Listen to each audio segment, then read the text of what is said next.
안녕하세요.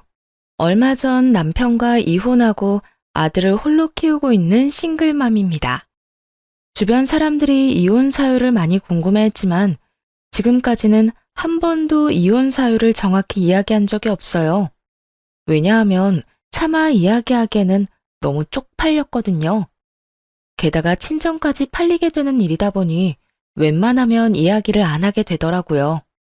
하지만 사연 글이라면 익명성을 빌어 허심탄회하게 이야기할 수 있을 것 같아 이렇게 글을 써봅니다. 저는 평범한 중소기업의 직원으로 남편과는 사내 커플이었어요. 비밀 연애를 2년간 하고 결국은 결혼까지 하게 됐죠. 결혼할 때까지만 해도 이상한 점은 딱히 느끼지 못했어요. 남편도 시댁 식구들도 그저 평범한 사람들이었거든요. 아니, 그렇다고만 생각했죠.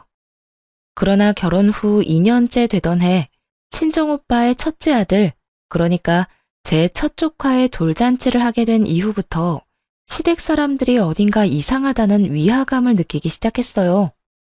오빠, 우리 귀여운 조카 돌잔치는 어디서 하기로 했어? 우리는 사람 많이 안 부르고 직계 가족들만 모셔서 호텔 레스토랑에서 식사 대접하기로 했어. 손님들 다 오셔봐야 우리까지 합쳐도 10명밖에 안 되니까 좀 비싸더라도 그곳에서 하기로 했지. 정말? 그 호텔 나도 아는데 엄청 비싸다고 소문 들었거든. 한 번도 안 가봤는데. 근데 돌잔치로 괜찮겠어? 너무 비싼 건 아니고? 식사 대접하고 간단한 돌잡이 정도 하는 건데 뭐. 이왕 대접할 거면 그래도 좀 괜찮은 곳으로 하는 게 좋지. 어르신들한테 얼굴 보여주는 게 목적이니까.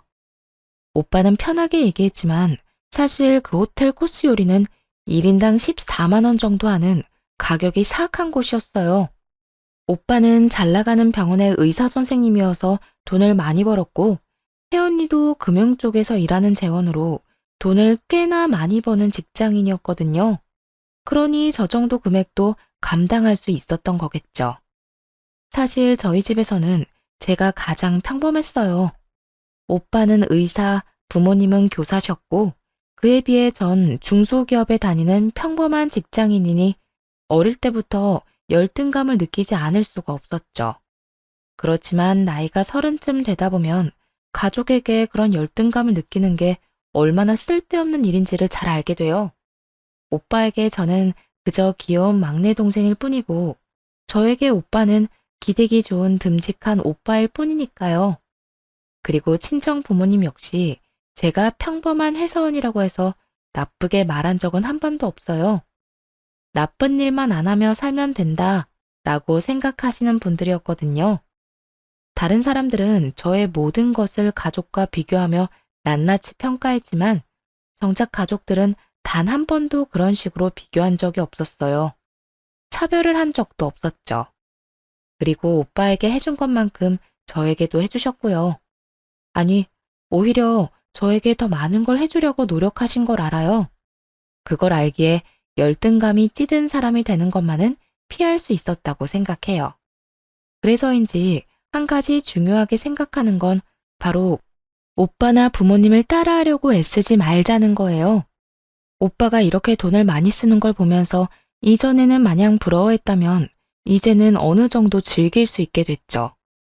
언제 또 14만 원짜리 코스 요리를 즐겨보겠어요. 이럴 때 한 번씩 느껴보는 거죠. 돈 잘 버는 오빠와 가족을 돕다는 건 제 인생이 편해지는 것은 아니더라도 제 인생에도 즐길 거리가 많아진다는 것을 의미하거든요. 오빠 말대로 양가 직계 가족들만 왔더군요. 더 많은 사람을 초대할 수도 있었는데 일부러 직계 가족만 모였다고 했어요. 대신 다른 가족들에게는 작은 선물을 돌리는 걸로 대신하겠다고 하면서요. 성대하게 하는 것보다 이런 방법도 실속 있고 좋아 보이더라고요. 그렇게 식사를 하고 나오는 길에 남편에게 말했죠. 우리는 돌잔치 할 때 검소하게 하자.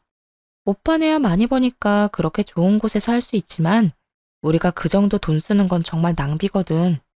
우리가 할 수 있는 선에서 아기자기하게 하면 될 거야. 한정식 집에서 5만 원짜리 코스 요리 정도면 괜찮지 않을까 싶네. 이 말에 남편은 좀 불만스러운 표정으로 이렇게 답하더군요.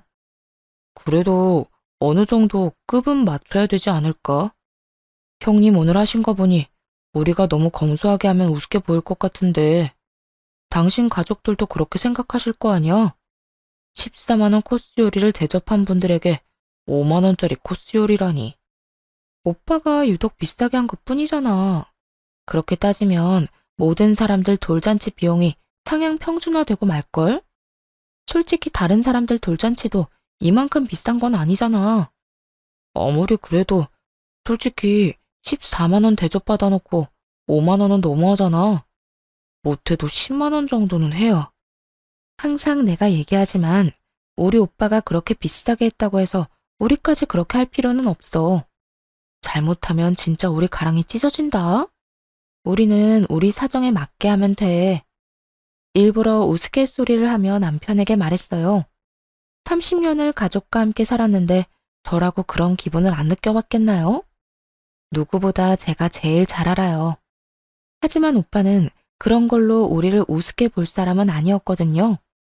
부모님이 저희를 그렇게 키우지 않았으니까요. 그리고 언제든 도와달라고 하면 도와주실 분이라는 것도 알고 있거든요. 그런데 남편의 표정은 안 좋더군요. 그런 걸 받고 나서 검소한 돌잔치를 하는 건 비교가 된다고 생각했나 봐요. 아직 몇 개월의 시간이 남아 있었으니까 우리는 천천히 생각하기로 했어요. 그때가 돼서 결정하면 되겠다 싶었죠. 그런데 남편이 시모에게 친정 오빠네 돌잔치에 대해 이야기한 것 같더라고요. 시댁에 간 날 시모가 이런 이야기를 하더라고요. 예, 우리도 그 호텔에서 하자. 그 호텔이 그렇게 음식이 잘 나온다며? 그리고 고급지고. 솔직히 첫 손주인데 그 정도는 해줘도 되는 거 아니니? 어머님, 거기는 돈이 너무 많이 들어요. 저희가 하기에는 좀 버거운 곳인 것 같아요. 싫어, 얘. 나는 거기서 하고 싶다. 너희 오빠도 거기서 했다면서? 그런데 왜 우리는 못해? 못한다기보다 저희 사정에 맞추자는 거죠. 그리고 오빠가 한 곳이 아무리 좋다고 해도 굳이 우리가 따라할 필요도 없고요. 그리고 솔직히 인당 14만 원은 좀... 난색을 표하자 시모가 소리쳤어요. 솔직히 너희 친정보다 우리 시댁이 못한 게 뭐가 있니? 너희 친정에서 할 수 있으면 우리도 할 수 있는 거야. 나는 무조건 거기가 좋다. 사람들한테 설명하기도 얼마나 보기 좋니? 그런 건 허풍이라고 아무 쓸모도 없는 허세일 뿐이라고 말씀드리고 싶었지만 그런 말을 꺼내기가 쉽지 않더라고요. 대신 시모에게 최대한 설명을 하려고 노력했어요. 어머님, 그런 건 형편에 맞게 하는 거예요. 저희가 친정 오빠처럼 돈을 많이 버는 건 아니잖아요. 그렇다고 돈을 엄청 못 버는 건 아니지만 각자 사정에 맞춰서 하면 된다고 생각해요. 그렇지만 이런 말은 시모의 귀에서 튕겨져 나올 뿐이었어요. 무조건 그 호텔에서 하자는 시모를 보며 남편에게 눈치를 줬죠. 제 말은 듣지를 않으니 나서서 어떻게 좀 해보라고요. 시모를 달래든지 설득을 하라고 말이죠. 그런데 남편은 눈을 피하더군요. 시모 역시 계속 같은 주장만 해댔고요.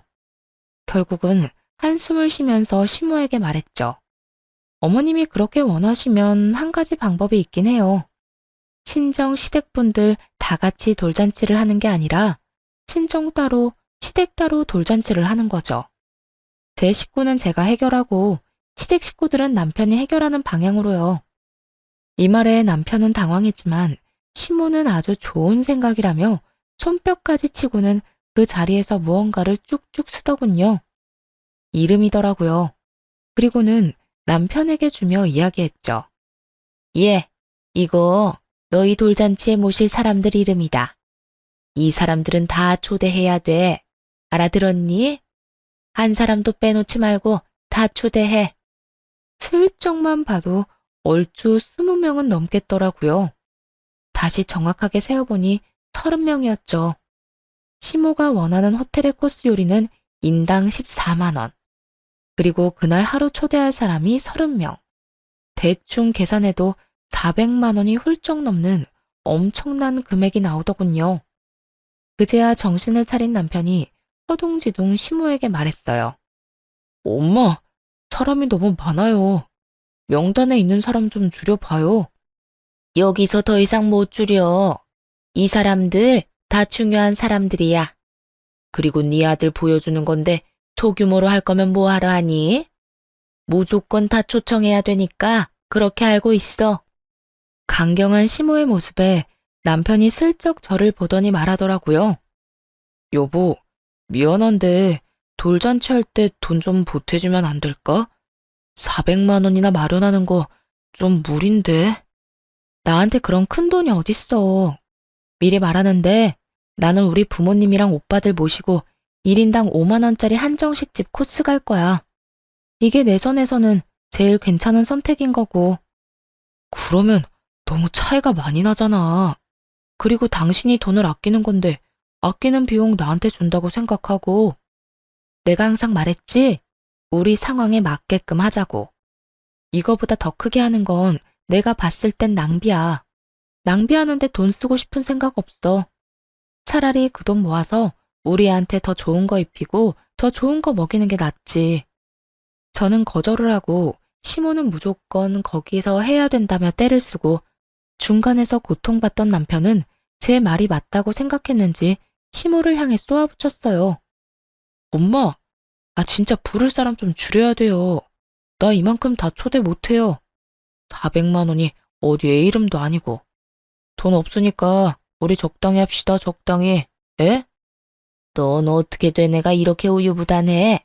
하겠다고 할 때는 언제고? 왜 우리는 거기서 못하는 건데? 돈이 없으면 아껴서라도 하면 되지. 시모는 남편 말에 화를 내며 곤란한 표정을 지었지만 남편의 선택을 번복할 수는 없었어요. 남편은 본인 생각에 필요 없는 사람들은 다 빼버리더니 딱 모실 사람만 간추렸어요. 그리고 결국 저처럼 1인당 5만 원짜리 한정식 코스를 가기로 하더라고요. 친정 반응은 괜찮았어요. 분위기도 괜찮았고 음식 맛도 괜찮았거든요. 5만 원짜리라고 나쁘게 생각하는 사람은 아무도 없었어요. 다들 무척 좋아해줬죠. 그런데 시댁 쪽 상황은 조금 달랐어요.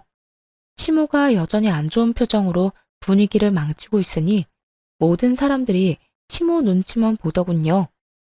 시모는 돌잔치가 끝났는데도 혼자서 씩씩대며 말도 하지 않았어요. 여전히 분한가 보더라고요. 그 1인당 14만 원짜리 호텔 코스 요리를 다른 사람들에게 선보이지 못한다는 것 자체가 자존심에 상처를 준 거라고 생각하더군요. 아마 시모도 알았을 거예요. 그런 당신의 생각 자체가 허세고 낭비라는 것을 알면서도 시모는 그 덧없는 것에 그렇게 매달리더라고요. 그렇게 돌잔치는 끝이 났어요. 친정 쪽에서는 아이의 미래를 위해 축복을 해주고 덕담을 해주었지만 시댁 식구들은 가라앉은 시모의 표정 때문에 제대로 된 축복도 대화도 나누지 못한 채 체할 것 같은 분위기에서 밥만 먹고 헤어졌어요. 왜 우리 오빠를 그렇게 따라하려고 했을까요? 남편도 그렇지만 시모도 말이에요. 그런데 시모와 남편의 친정 따라하기는 그 후에도 계속되었어요. 형님, 혹시 주식하십니까? 남편은 친정 오빠의 일거수일투족에 관심을 갖는 일이 많았는데 어느 날 주식 투자하는 걸 보게 되었나 봐요. 요즘 좀 공부하고 있어. 남는 돈으로 재테크나 해볼까 하고 말이지. 그렇군요. 혹시 어떤 종목 사셨나요? 추천할 만한 거 있으세요? 나? 나 시작한 지 얼마 안 돼서 내가 남한테 알려줄 정도의 수준은 아닌데. 에이, 우리 사이에 그게 무슨 섭섭한 말씀이세요? 살짝만 보여주세요. 어떤 거 샀는지. 그때 남편은 오빠가 산 종목을 그대로 샀더라고요. 원래는 주식을 한 적도 없는 사람이었는데 오빠가 주식한다니 대뜸 어플을 깔고 돈을 붓더라고요. 아무래도 걱정이 되어서 한마디 했죠. 주식 같은 거 남 따라 하면 안 돼. 그러다 진짜 쪽박차. 괜찮아, 괜찮아. 다른 사람도 아니고 당신 오빠잖아. 알아서 잘 되겠지. 내가 샀다는 거 알고 있는데 연락이라도 줄 거고. 오빠도 공부를 해가며 주식에 투자를 하고 있는 상황이었어요. 남편은 투자라고는 한 번도 해본 적이 없는 사람이었는데 오빠가 한다는 이유만으로 따라 시작하더군요. 전 분명히 말렸어요. 하지 말라고, 아무나 하는 거 아니라고. 잘 모르면서 시작하면 안 된다고 말했죠. 아니나 다를까 귓등으로도 안 듣더라고요. 자기랑 우리 오빠가 뭐가 다르길래 왜 자기는 못하냐고 그런 말만 할 뿐이었죠. 그런데 시모는 더 심했어요. 저희 친정엄마를 따라하려고 열심히 노력하더라고요. 노후 대책의 일환으로 월세를 받을 수 있는 건물을 하나 구매하셨거든요. 그런데 시모가 어디서 그 이야기를 들었는지 자기도 노후 대책을 위해 건물을 하나 사야 되겠다며 허름한 건물을 하나 샀더라고요. 그걸 보고도 뭐라고 하진 않았어요. 뭐라고 하겠어요? 자기 돈 쓰는 거 자기 자유고 경고는 미리 다 했다고 생각했죠. 그렇게 몇 달이 지나서 이번엔 친정아버지의 생신날이 되었어요. 친정에서는 돈을 모아서 아버지 생일에 여행을 가기로 한 상황이었죠. 해외여행을 가려면 돈이 많이 필요한데 저와 오빠는 결혼 전부터 모으고 있던 통장이 하나 있었거든요. 매달 5만 원씩 꼬박꼬박 넣어서 지금은 500만 원이 된 통장이 하나 있었죠. 그리고 거기에 오빠가 1000만 원 정도를 더 보태고 친정 부모님이 나머지 금액인 1500만 원을 더 보태서 어른 6명과 아이 둘이 여행을 가게 된 거예요. 솔직히 저는 결혼 전부터 모은 그 통장을 제외하곤 따로 돈을 내진 않았어요. 저와 남편 몫을 부모님이 내주셨거든요. 그렇게 6박 8일 동안 유럽 여행을 다녀왔죠. 정말로 돈 한 푼 안 내고 해외 제대로 다녀온 거죠. 그런데 다녀온 뒤가 더 문제였어요. 예, 너희 외국 놀러 갔다 왔다며? 어떻게 돈을 그렇게 함부로 쓸 수가 있니? 돈이 넘쳐나니? 그리고 친정 어르신들만 모시고 갔다 왔다니 이게 대체 무슨 짓이니? 어머님, 그게 아니고 친정아버지 생신이라 오래전부터 모아둔 돈을 털어서 갔다 온 거예요. 그리고 저희는 돈 많이 안 냈어요. 두 사람 가는데 250만 원만 내고 갔다 왔으니까요. 돈을 많이 내든 적게 내든 너 생각하는 게 너무 웃기구나. 결혼 전부터 모아둔 돈도 결혼하면 부부 공동돈이야. 둘이서 같이 써야 하는 건데 왜 너희 집에만 쓰니? 왜 친정에만 돈을 써? 어머님, 친정에만 돈을 쓴 게 아니라 친정 아버지 생신이라 오빠가 여행을 가자고 한 거예요. 그리고 저희는 쓴 돈도 거의 없다니까요. 입에 침이라도 바르고 거짓말을 해. 어떻게 해외여행 가는데 돈을 안 내고 다녀와?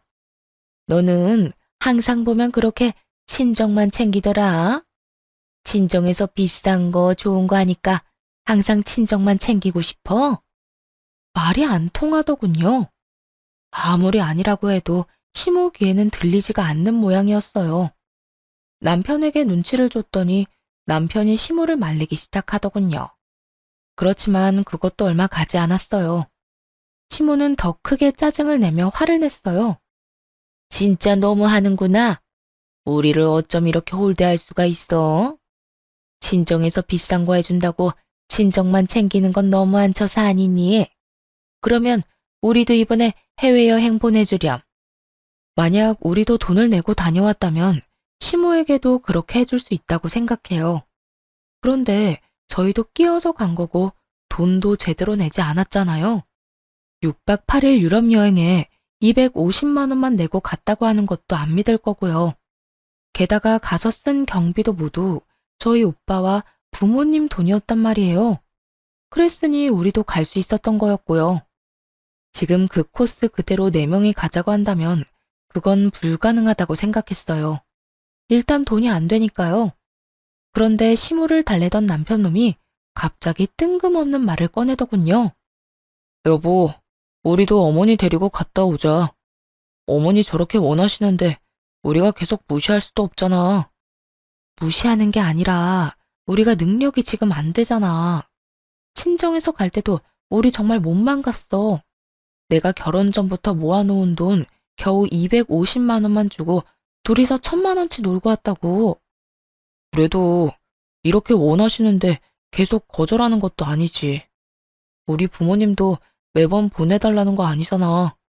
이건 당신 친정을 떠나서 그냥 내가 해드리고 싶은 거야. 그래? 그럼 당신이 해드리면 되겠네. 난 못 가니까 당신이나 두 분 모시고 갔다 오던지. 나라도 여행에 드는 돈 줄여야 되지 않겠어? 당신 돈으로 잘 다녀와. 야, 니년이 지금 정신이 있긴 해? 왜 우리 귀한 아들한테 다 넘기려고 하는데?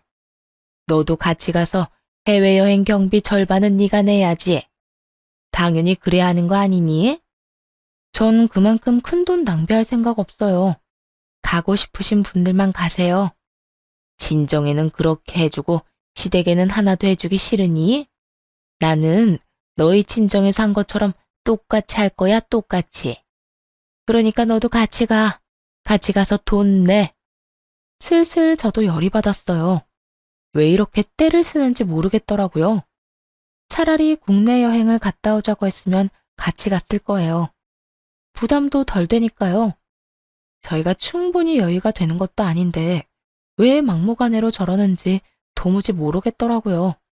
그것도 친정 이야기까지 들먹여가면서요. 시모의 그런 모습을 못 본 채 하고 남편에게 말했어요. 당신도 진짜 너무하다고 생각 안 해? 우리 아빠가 우리 여행 같이 갈 때 뭐라고 했는지 잊었어? 결혼하고 애 낳고 잘 사는 모습 보여줘서 고마운 마음에 여행 경비 대주는 거라고 말씀하셨던 건 잊었냐고. 그 이야기가 왜 여기서 나와? 너 진짜 협조 안 할 거야? 우리 부모님은 부모님 아니야? 왜 우리 부모님은 모시고 가기 싫어하는 건데? 모시고 가기 싫은 게 아니라고. 차라리 국내 여행을 가자고 했으면 흔쾌히 같이 갔을 거야. 그런데 해외여행은 아니잖아. 돈이 얼마나 많이 드는지 알잖아. 그러니까 우리 둘이서 돈 절약해서 모으면 되지. 그리고 나머지는 카드로 긁으면 어떻게든 될 거 아니야. 카드? 너 지금 빚내서 가자는 거야? 그 여행 가는데 최소 1,000만 원은 든다고 정신 좀 차려.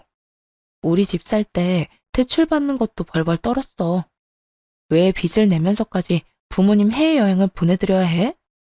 능력 있을 때 돈 생기면 그때 보내드리면 되잖아. 너 지금 나 돈 없다고 무시하는 거야? 와, 너 그렇게 안 받는데 진짜 너무하다. 하기야, 친정에 그렇게 돈이 많으니까 무시할 만도 하겠네.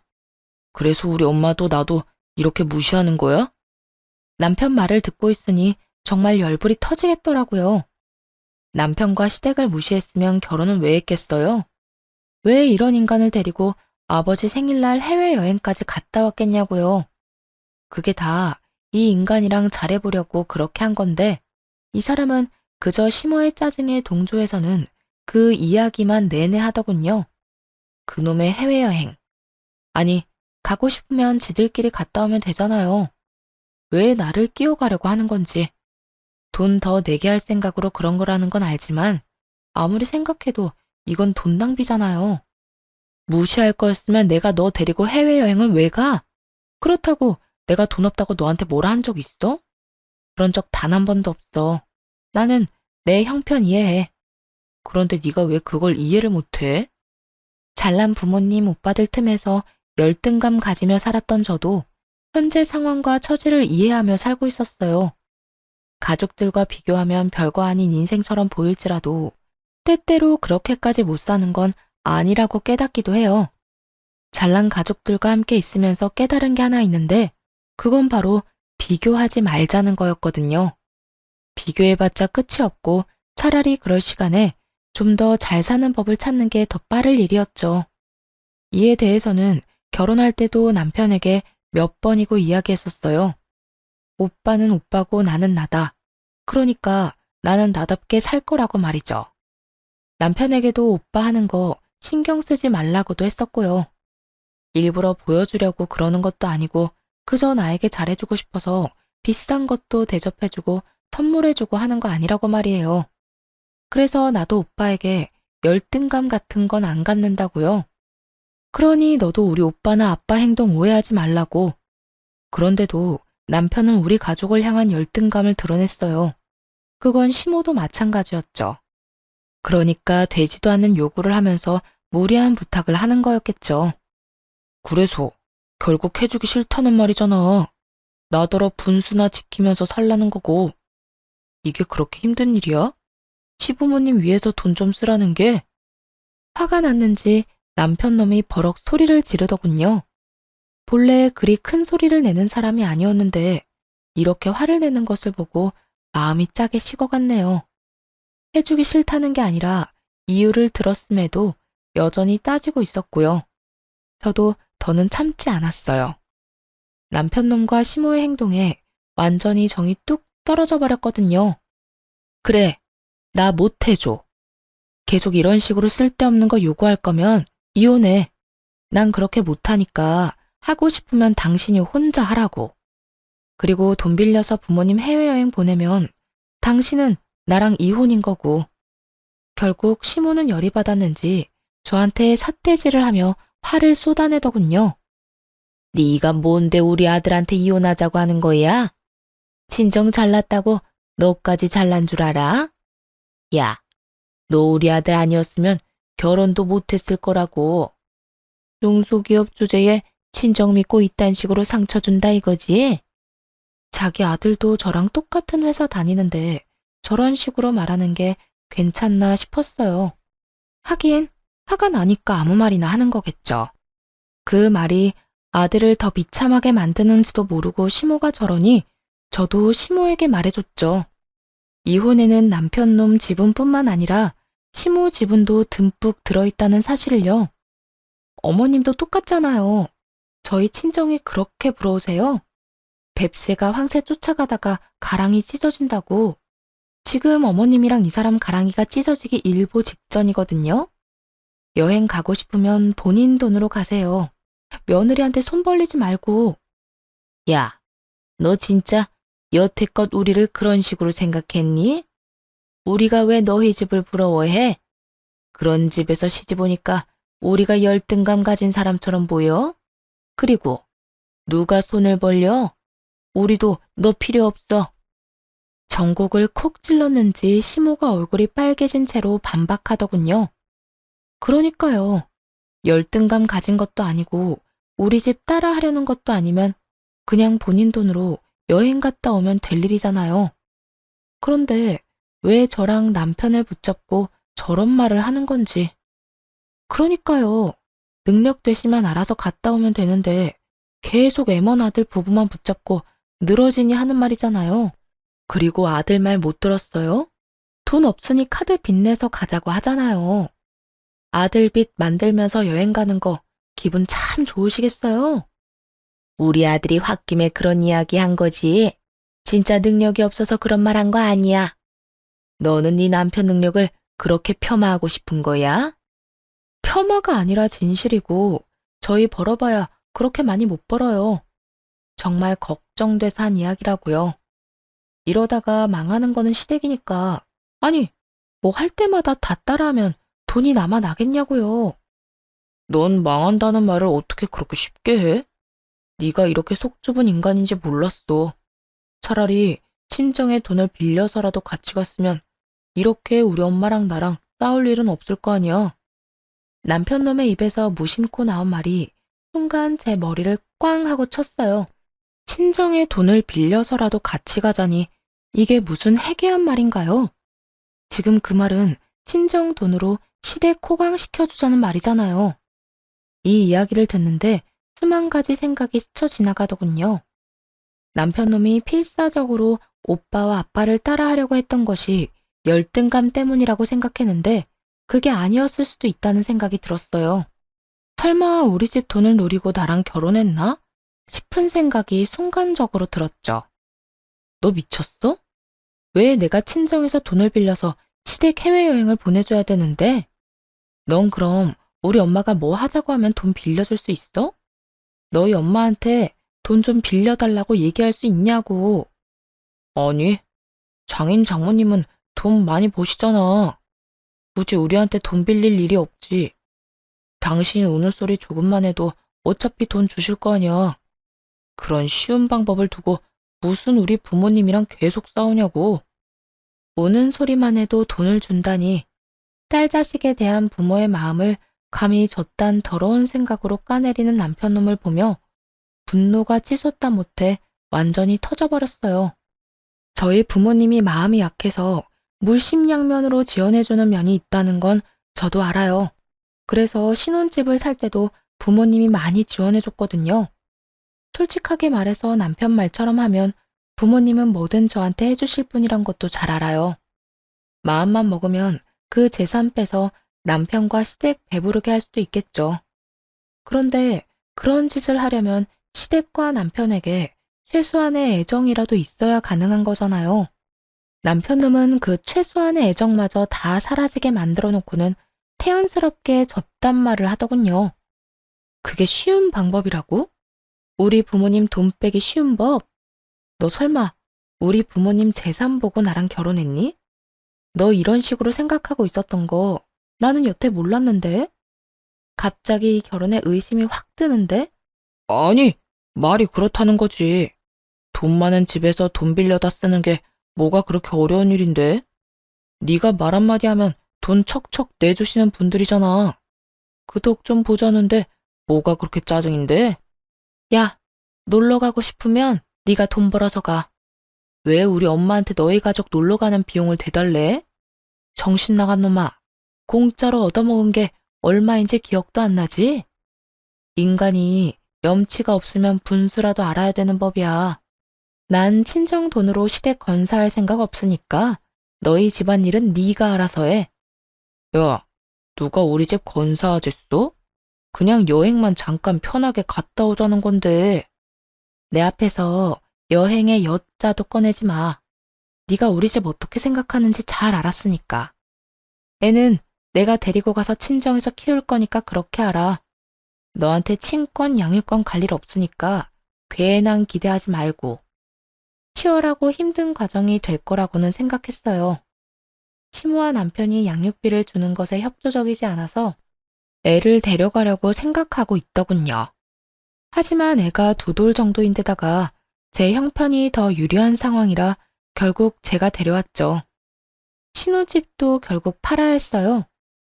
소송할 때 남편놈과 시모를 만날 일이 있었는데 이렇게 말했거든요. 그 집 팔아서 나온 돈으로 당신 부모님 모시고 해외여행 다녀오면 되겠네. 잘됐다. 남한테 구걸해서 다녀오느니 그 돈으로 다녀오는 게 훨씬 낫지. 뭐 양육비는 잊지 말고 꼬박꼬박 보내. 이 말에 남편놈은 완전 열이 받은 눈치였는데 시모가 그걸 뜯어 말리더군요. 처갓집 따라 하려다가 해외여행도 못 가고 자기 고집 때문에 아들 이혼까지 시키게 됐고 아들 신혼집까지 반토막 냈잖아요. 그런 와중에 또다시 해외여행 운운하며 가자고 할 수는 없는 노릇이었겠죠. 아들이 가시밭길을 걸어가는 걸 직접 보고 나서야 철이 든 시모를 보니 우습기 짝이 없었어요. 오빠가 소개해준 변호사가 능력이 좋아서 그런지 모르겠지만 이혼 과정은 굉장히 빠르게 지나갔어요. 그리고 저에게 상당 부분 유리하게 나오기도 했고요. 그렇게 이혼을 하고 저는 친정으로 돌아왔죠.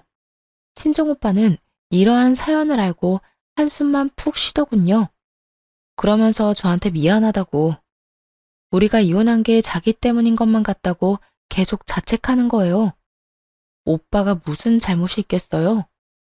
저하고 전 남편한테 더 좋은 거 해주고 싶어서 이것저것 챙겨주려다가 괜히 불똥 튄 것 뿐이죠.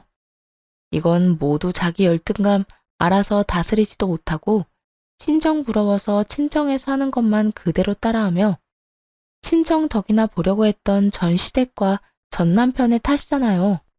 그걸 오빠 탓으로 돌리고 싶은 마음은 조금도 없었어요. 오빠가 일부러 전 남편놈 목까지 내줘가며 간 해외여행이 조금 짜증나고 후회될 뿐이었죠. 그때 찍은 사진들은 전부 잘 나왔는데 거기에 전 남편이 꼽살이 끼듯 껴있었으니 그 사진첩만 봐도 열불이 다 날 지경이었거든요. 이혼하면서 받은 돈과 아버지가 지원해주신 돈으로 작은 집을 사서 아이와 함께 들어갔어요. 초반에는 친정에서 지냈지만 다 큰 딸이 손녀까지 데리고 와 있으니 보기가 좀 그렇더라고요. 그래서 친정집 근처에 집을 하나 얻었어요. 일할 때는 친정 부모님이 아이 등하원을 시켜주시고 퇴근하면 아이 데리고 와서 함께하고 생활은 그렇게 안정되기 시작했지만 전 시댁은 전혀 달랐죠. 들어보니 내리막길을 향해 굴러떨어지고 있었거든요.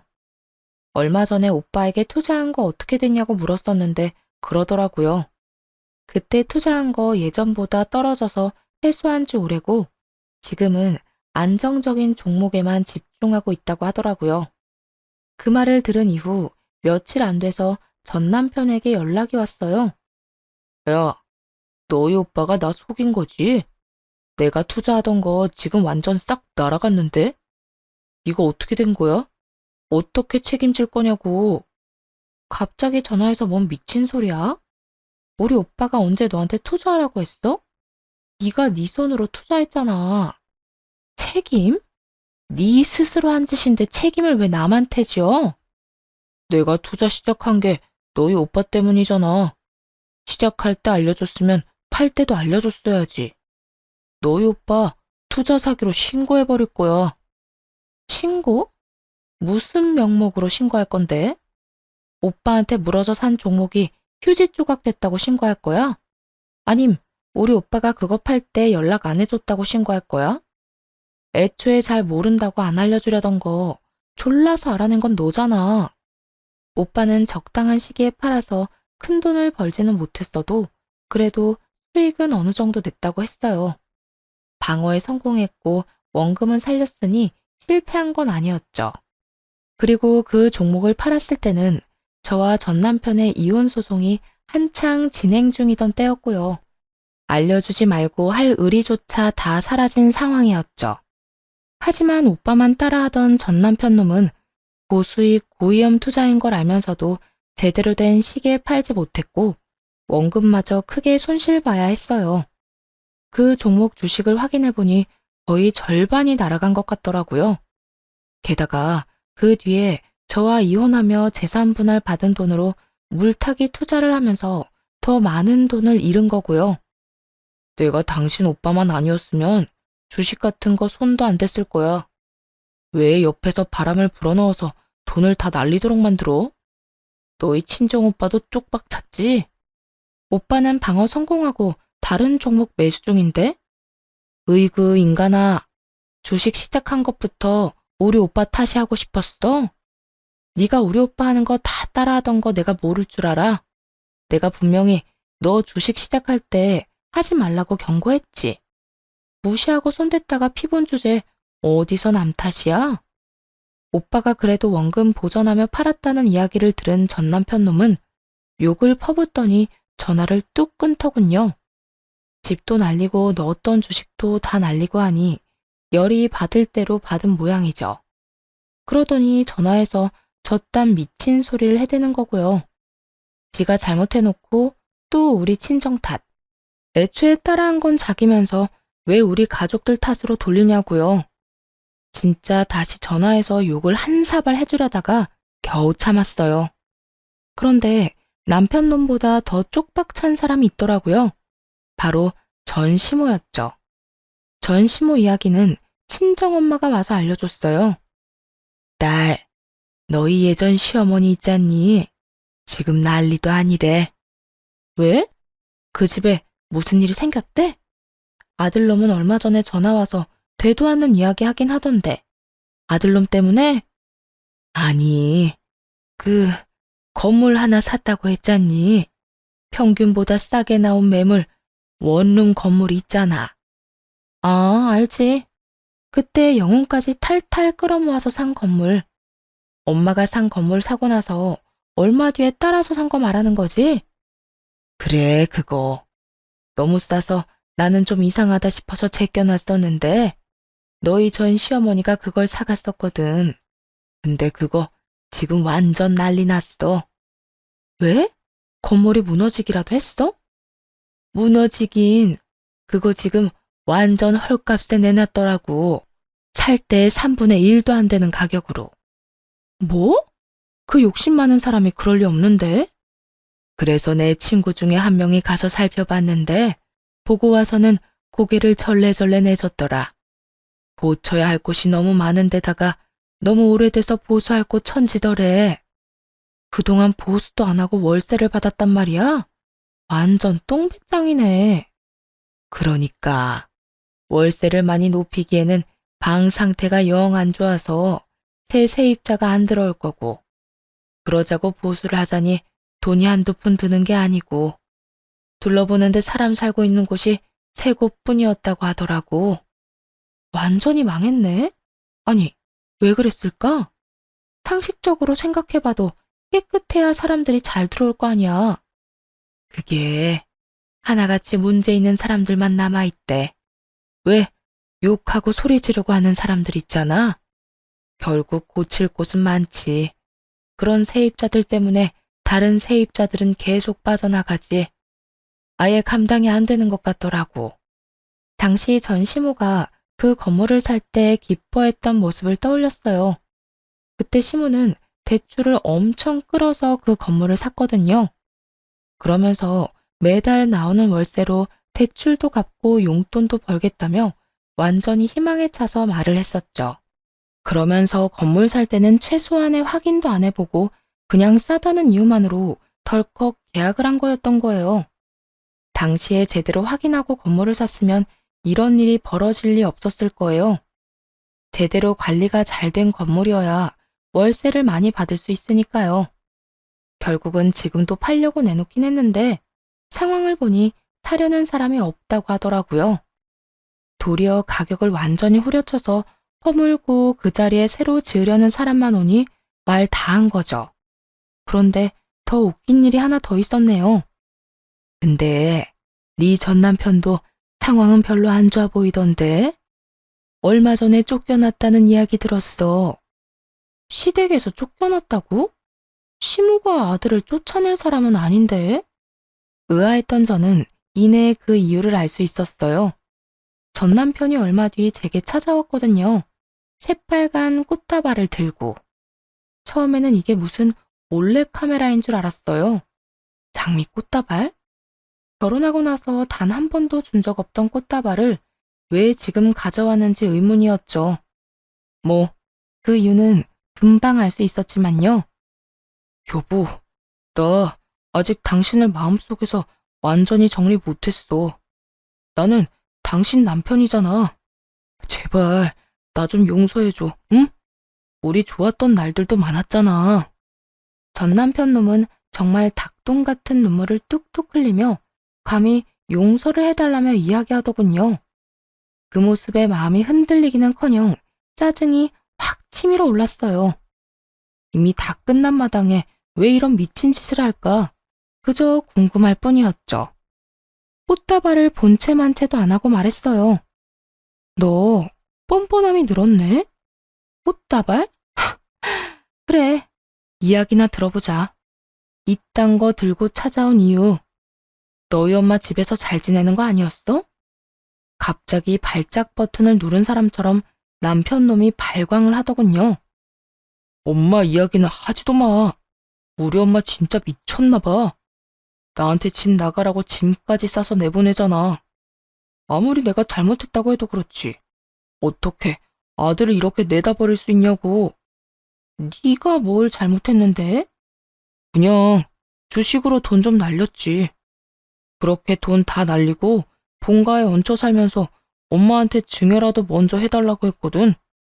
어차피 죽어서 상속받을 건데 그 전에 주면 더 좋지 않겠냐고. 아직 팔팔하게 살아있는 부모에게 증여를 하라고 강요했다는 전 남편 놈을 보며 감탄밖에 안 나왔어요. 나쁜 의미로요.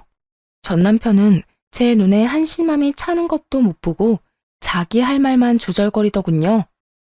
근데 엄마가 완전 미친 사람처럼 화를 내는 거야. 아니, 그 말도 안 되는 원룸 건물 내가 사라고 했나? 그게 매달 적자가 나는 게 어떻게 내 탓이야? 엄마 탓이지. 보는 눈도 없으면서 그런 건물 사서 처치도 못하고 있으니 죽을 맛인 건 알지만 그걸 내 탓으로 하는 건 아니지. 전 남편이 시모에게 미친 짓을 하니 시모가 내쫓았던 거더라고요. 귀한 아들, 우리 아들 하며 난리치더니 결국은 자기 힘드니 쳐내버리는 거 보고 참으로 얄팍한 가족이구나 싶었어요. 저는 전 남편에게 똑똑히 말했어요. 당신 이야기 들으니 확신이 선다. 절대로 거기 돌아가면 안 된다는 거 말이야. 너랑 너희 어머니 둘 다 문제였던 거 이제 확실히 알겠네. 쓸데없는 짓 하지 말고 돌아가서 얌전히 살아. 사고 치지 말고. 그렇게 말하며 저는 전 남편 놈이 가지고 있던 가방과 구두, 시계를 보며 말했죠. 월 400도 안 되는 월급쟁이가 가지고 있기에는 너무 비싼 물건들이었죠. 내가 봤을 때 넌 정신 차리려면 한참 멀었어. 돈 없는데도 그렇게 비싼 것들 차고 다니는 거 보면 이미 허영심이 머리를 꽉 채운 모양인데. 나는 남의 뒷공문이나 쫓다가 가랑이 찢어지기는 싫거든? 내가 뭘 그렇게 잘못했는데? 나도 떵떵거리면서 살고 싶었어. 비싼 거 먹고 해외여행 다니면서 돈 쓰고. 그렇게 살고 싶어서 따라한 게 잘못이라고? 네가 진짜 그렇게 살고 싶었으면 차라리 투잡을 뛰거나 승진에 힘을 쏟았어야지. 그것도 아니면 더 돈이 될 만한 직장을 찾아 이직을 했어야지. 넌 노력 하나도 안 하고 잘 사는 사람 흉내만 내고 싶었던 거잖아. 그게 뭐 어때서? 돈 벌어서 메꾸면 되는 거잖아. 내가 직업이 없는 것도 아니고. 넌 그걸로 끝이겠지. 근데 네가 만든 빚은 누가 책임져? 다른 사람들 보여주려고 가시용으로 한 행동들이 다 네 발목을 붙잡는 늪이라는 생각은 안 했나 봐. 봐! 지금도 그 늪이 네 발목 붙잡고 지옥에 끌고 가고 있는데? 그 말에 전 남편 놈이 아무 말도 못하고 바닥만 쳐다보더군요. 여기까지 와서도 못 고치는 사람들은 못 고치는 거더라고요. 이혼 부부가 왜 이렇게 많게요? 이렇게 고집만 세서는 스스로 바꿀 생각이라곤 추호도 없는 인간들이 엄청 많거든요. 게다가 고쳐야 할 사람이 하나도 아니고 둘이라면 차라리 포기하고 헤어지는 게 맞죠. 뭐하러 고쳐줘요? 내 인생 살기도 바쁜데. 어쨌든 전 남편 놈은 이 말에 충격을 받은 건지 어쩐 건지 한숨을 쉬며 떠나갔어요. 본가에서 쫓겨났다고 들었는데 아마 전 시모와 따로 살고 있겠죠. 그 뒤에 들은 소문으로는 시모가 쫓아낸 아들놈을 찾고 있다는 소식이었어요. 증여나 해달라며 난리 떨던 아들놈을 쫓아내긴 했지만 집에 돈 벌어다 줄 사람이 없잖아요. 수입이 없으니 그제야 아들놈을 찾으러 다니는 것 같더라고요. 건물은 여전히 팔지도 못하고 말이죠. 그래도 조만간 헐값이라도 팔 생각인 것처럼 보이긴 하더라고요. 금액이 점점 낮아지는 걸 보니 저는 한 차례의 결혼과 이혼을 통해서 뱁새가 황새 따라가다가 가랑이가 찢어지는 걸 두 눈으로 확인했어요.